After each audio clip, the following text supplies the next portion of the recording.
बिस्मिल्लाहिर्रहमानिर्रहीम। अस्सलामुअलैकुम एवरीवन। कैसे हैं सब? उम्मीद है सब खैरियत से होंगे।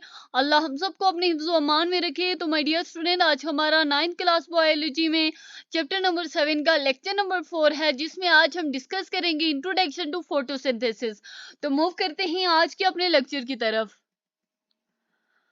स्टूडेंट, फोटोसिंथेसिस कहते किसे हैं?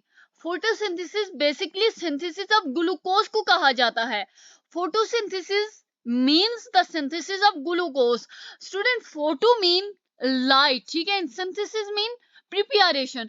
इसका मतलब जो भी चीज प्रिपेयर होगी, जो भी चीज सिंथेसाइज होगी, उसके लिए लाइट का होना जरूरी है। तो फोटोसिंथेसिस का मतलब तो आपको समझ आ गया होगा कि फोटोसिंथेसिस का मतलब क्या है। Photo mean light and synthesis mean preparation.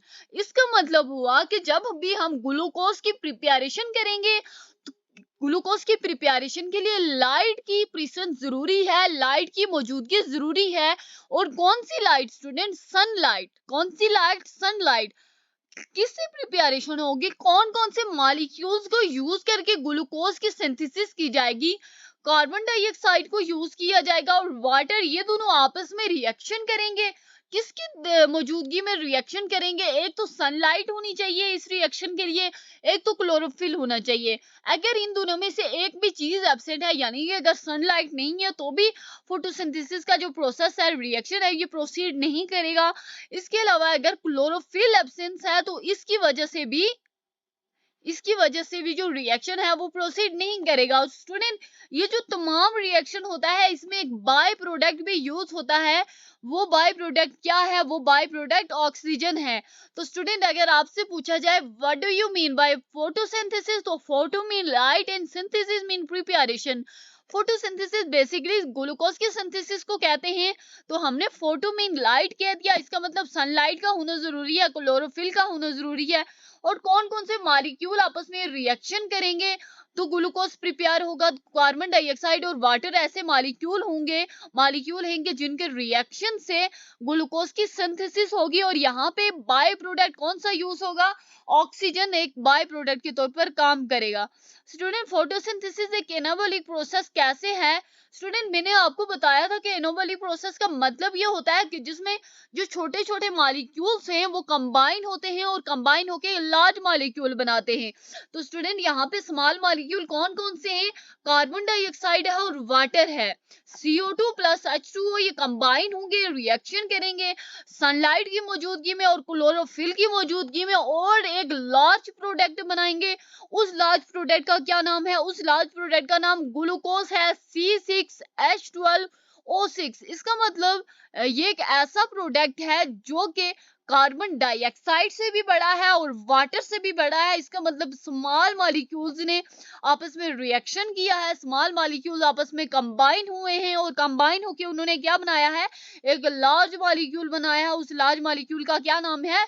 Glucose. Student, photosynthesis एक एनाबॉलिक प्रोसेस होता है और ये लिविंग सिस्टम में बायो एनर्जेटिक का इंपॉर्टेंट कंपोनेंट समझा जाता है, एक अहम हिस्सा समझा जाता है। Student, photosynthesis as biochemical pathway. Student, ये जो फोटोसिंथेसिस है ये एक इंपॉर्टेंट बायोकेमिकल पाथवे है जो कि तकरीबन तमाम जिंदगी इसी पे डिपेंड करती है। किस पे डिपेंड करती है? फोटोसिंथेसिस पे डिपेंड करती है। Student, photosynthesis as a biochemical pathway कैसे काम करता है? क्योंकि जो तकरीबन तमाम जिंदगी है वो फोटोसिंथेसिस पे डिपेंड करती है। कोऑर्डिनेटेड रिएक्शन का क्या मतलब हुआ? स्टूडेंट, ये जो फोटोसिंथेसिस होता है ये प्रोसीड करता है, ये हेल्प आउट करता है कुछ बायोकेमिकल रिएक्शंस को प्रोसीड करने में, उनको कोऑर्डिनेट करने में। वो बायोकेमिकल रिएक्शन कौन कौन से बायोकेमिकल रिएक्शन है और वो कहाँ आकर होते हैं, कौन कौन से ऑर्गेनिजम्स में आकर होते हैं? तो वो बायोकेमिकल रिएक्शन प्लांट्स में आकर होते हैं, कुछ प्रोटिस्ट में आकर होते हैं और कुछ बैक्टीरिया में आकर होते हैं। स्टूडेंट, फोटोसिंथेसिस की जनरल इक्वेशन क्या है? 6CO2 यानी कि कार्बन डाइऑक्साइड के कितने मॉलिक्यूल यूज होंगे? 6 मॉलिक्यूल यूज होंगे। वाटर के कितने मॉलिक्यूल यूज होंगे? 12 मॉलिक्यूल यूज होंगे। अब मैं सेपरेटली हर एलिमेंट की मैं आपको क्वांटिटी बताती हूँ कि हर एलिमेंट कितनी क्वांटिटी में यूज हुआ है ग्लूकोज की सिंथेसिस के लिए। स्टूडेंट सी 6C मतलब 6 कितने मॉलिक्यूल यूज हुए? कार्बन के 6 कार्बन कितने यूज हुए? 6 कार्बन यूज हुए। ऑक्सीजन कितने यूज हुए? 6 multiply by 2 is equal to 12। इसका मतलब ऑक्सीजन कितने यूज हुए? 12 ऑक्सीजन यूज हुए। इसके अलावा अगर हम हाइड्रोजन की बात करें तो हाइड्रोजन कितने यूज हुए फोटोसिंथेसिस के प्रोसेस में? 24 यूज हुए। और ऑक्सीजन कितने यूज हुए? 12 यूज हुए। और स्टूडेंट लाइट की मौजूदगी में ये लाइट एनर्जी की मौजूदगी में ये क्या हुआ है? ये प्रोसेस हुआ है और क्लोरोफिल की मौजूदगी में हुआ है। इसके अलावा स्टूडेंट इसे प्रोडक्ट्स कौन कौन से बने हैं? प्रोडक्ट बने हैं C6H12O6। और यहाँ पे कितने ऑक्सीजन के मॉलिक्यूल रिलीज हुए हैं? 6 ऑक्सीजन के मॉलिक्यूल रिलीज हुए हैं। और हाइड्रोजन और वाटर मॉलिक्यूल कितने रिलीज हुए हैं? Water molecule 6 water molecule release हुए हैं। स्टूडेंट अब हम बात करें कि स्टोरेज ऑफ एनर्जी के लिए स्टूडेंट जब सेल एटीपी को बिल्ड करने के लिए यूज करते हैं, स्टूडेंट एटीपी किससे बिल्ड होती है? एटीपी बनती किससे है? एटीपी एडीपी से बनती है। किससे? एटीपी यानी कि एडिनोसिन ट्राई फॉस्फेट का मतलब यह है कि जिसमें फॉस्फेट के 3 कितने मौजूद बॉन्ड्स मौजूद हैं? 3 बॉन्ड्स मौजूद हैं। तो इसका मतलब है कि एटीपी की प्रिपरेशन किससे होगी? डाइफॉस्फेट से होगी, जिसमें फॉस्फेट 2 फॉस्फेट मौजूद हैं। और स्टूडेंट अब एडीपी की बात की जाए कि एटीपी की सिंथेसिस किससे होगी? एडीपी की सिंथेसिस एएमपी से होगी, यानी कि एडिनोसिन मोनोफॉस्फेट से होगी। और स्टूडेंट उनका काम क्या है? एटीपी एडीपी का एएमपी का काम क्या है कि वो क्या करते हैं? एनर्जी को स्टोर करते हैं। स्टूडेंट एनर्जी को स्टोर करने का उनका प्रोसेस वैसे ही होता है जैसे हम पैसा अपने बैंक में रखते हैं। जैसे हम अपना पैसा बैंक में रखते हैं। तो स्टूडेंट अगर आपसे पूछा जाए कि अगर जो एटीपी होती है, फोटोसिंथेसिस होता है as a storage of energy, काम कैसे करता है? तो when cells use energy to build ATP from ADP or ADP from AMP or adenosine monophosphate, they are really storing energy as we put money in a bank. Intake of water and carbon dioxide का क्या मतलब है? Student photosynthesis के raw material कौन कौन से होते हैं? स्टूडेंट रॉ मटेरियल कौन कौन से होते हैं फोटोसिंथेसिस के प्रोसेस के लिए? वाटर होते हैं और कार्बन डाइऑक्साइड होते हैं। स्टूडेंट कौन कौन से रॉ मटेरियल होते हैं फोटोसिंथेसिस के लिए? कंफ्यूज नहीं होना आपने। कौन कौन से रॉ मटेरियल होते हैं? वाटर होता है और कार्बन डाइऑक्साइड। इसके अलावा student mechanism of plant for transport and intake क्या है? स्टूडेंट प्लांट का है plant have a mechanism from the intake and transport of this raw material. ये जो रॉ मटेरियल हैं इनके ट्रांसपोर्ट के लिए और इनको अपने अंदर लेने के लिए प्लांट के पास डिफरेंट किस्म के प्रोसेसेस हैं, डिफरेंट किस्म के सिस्टम्स हैं। Absorption of water. Student water की अब्जॉर्प्शन कैसे होती है? वाटर की अब्जॉर्प्शन के लिए हमने एक प्रोसेस पढ़ा था। कौन सा प्रोसेस पढ़ा था? ऑस्मोसिस का प्रोसेस पढ़ा था।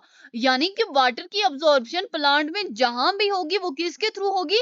ऑस्मोसिस के थ्रू होगी। जो पहला प्रोसेस वाटर का प्लांट में जाने का होगा, प्लांट की तरफ जाने का होगा, वो किसके थ्रू होगा? ऑस्मोसिस के थ्रू होगा। इसका मतलब वाटर जो कि सॉइल में मौजूद होगा उसको कौन एब्जॉर्ब करेगा? उसको रूट्स एब्जॉर्ब करेंगी और रूट हेयर्स एब्जॉर्ब करेंगी। कौन कौन एब्जॉर्ब करेगा? स्टूडेंट सॉइल में मौजूद जो वाटर है, रूट्स और रूट हेयर्स। और ये प्रोसेस किसके थ्रू होगा? ऑस्मोसिस के थ्रू होगा। वाटर की ट्रांसपोर्टेशन का क्या मतलब है? स्टूडेंट अब जो वाटर को एब्जॉर्ब किया है रूट और रूट हेयर्स ने इसका वो जो वाटर है अब रूट हेयर से लीव्स तक जाना चाहिए। अब लीव्स तक जाने के लिए वो किसका यूज करेंगे? जाइलम वसल्स का यूज करेंगे। किसका यूज करेंगे? जाइलम वसल्स का यूज करेंगे। स्टूडेंट प्रोसेस में सबसे पहली चीज हमने क्या पढ़ी? अब्जॉर्प्शन ऑफ वाटर, यानी कि वाटर को अब्जॉर्ब किसके थ्रू किया गया? किसके थ्रू किया गया? रूट हेयर ने अब्जॉर्ब किया और ऑस्मोसिस के थ्रू किया। जबकि हम अगर इस वाटर की ट्रांसपोर्टेशन की बात करें लीव्स की तरफ तो वो किसके थ्रू हुई है? जाइलम वसल्स के थ्रू हुई है। स्टूडेंट वो जो एयर होती है जो कि स्टोमेटा के थ्रू लीव के अंदर इंटर होती है, स्टूडेंट एयर जो हवा होती है वो स्टोमेटा में किसके थ्रू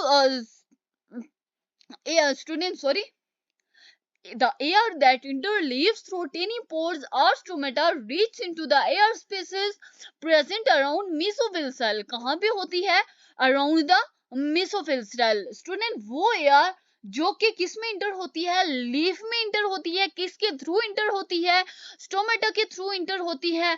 कहाँ तक पहुंचती है? कहाँ पे जाती है? स्टोमेटा के थ्रू इंटर होके वो कहाँ पे जाती है? एयर स्पेसेस में जाती है, जो कि मेसोफिल सेल्स के अराउंड जो स्पेसेस मौजूद होती हैं। कहाँ पे मौजूद होती हैं स्पेसेस? मेसोफिल सेल्स के अराउंड जो स्पेसेस मौजूद होती हैं वहां भी जाके ये हवा पहुंचती है। और किसके थ्रू इंटर होती है? कौन सा प्रोसेस यूज करती है? स्टोमेटा। स्टोमेटा के थ्रू इंटर होती है। उन स्टोमेटा को क्या कहते हैं? टेनी पोर्स भी कहा जाता है। अब्जॉर्प्शन ऑफ एयर की बात करें स्टूडेंट, ये जो एयर है, यानी कि जिस एयर के बारे में हमने बात की है कि एयर किसके थ्रू इंटर हुई है? स्टोमेटा के, यानी कि टेनी पोर्स के थ्रू इंटर हुई है। स्टूडेंट, ये जो एयर होगी ये अपने अंदर किसको रखती होगी? इसके अंदर क्या मौजूद होगा? इस एयर के अंदर कार्बन डाइऑक्साइड मौजूद होगा, जो कि वाटर की एक थिन लेयर से, वाटर की एक जो पतली सी तह होगी, एक वाटर की थिन लेयर होगी, ये उसके थ्रू एब्जॉर्ब हो जाएगा। और वाटर की ये थिन लेयर कहाँ पे होंगी स्टूडेंट? इस वाटर की लेयर ने मेसोफिल सेल को सराउंड किया होता है। मेसोफिल सेल के इर्द गिर्द फैली होती हैं। Student, this air carry CO2 which gets absorbed in the thin layer of water surrounding mesophyll cells. Student, यहाँ से जो कार्बन डाइऑक्साइड होता है वो मेसोफिल सेल्स में क्या हो जाता है? डिफ्यूज हो जाता है। स्टूडेंट, क्या होता है? वाटर ने क्या किया होता है? जो वाटर की थिन लेयर होती है उसमें ये एयर जो होती है अब्सॉर्ब हो जाती है। ये जो वाटर की थिन लेयर होती है इन्होंने मेसोफिल सेल को सराउंड किया होता है, और जैसे ही ये एयर अब्सॉर्ब करते हैं, वाटर की थिन लेयर अब्सॉर्ब करती है, तो वापिस इधर से क्या होता है? जो कार्बन डाइऑक्साइड होता है वो मेसोफिल सेल में क्या हो जाता है? डिफ्यूज हो जाता है। स्टूडेंट, ऑस्मोसिस क्या होता है? ऑस्मोसिस वाटर की मूवमेंट को कहते हैं।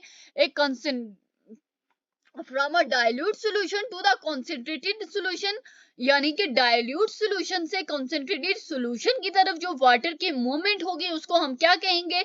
ऑस्मोसिस कहेंगे। और ये सारा प्रोसेस किसके थ्रू होगा? मेम्ब्रेन के थ्रू होगा, यानी कि वाटर मूव करेगा, मेम्ब्रेन के थ्रू मूव करेगा। कहां से कहां मूव करेगा? डाइल्यूट सॉल्यूशन से कॉन्सेंट्रेटेड सॉल्यूशन की तरफ मूव करेगा। थैंक्स फॉर वॉचिंग, मिलते हैं नेक्स्ट वीडियो में।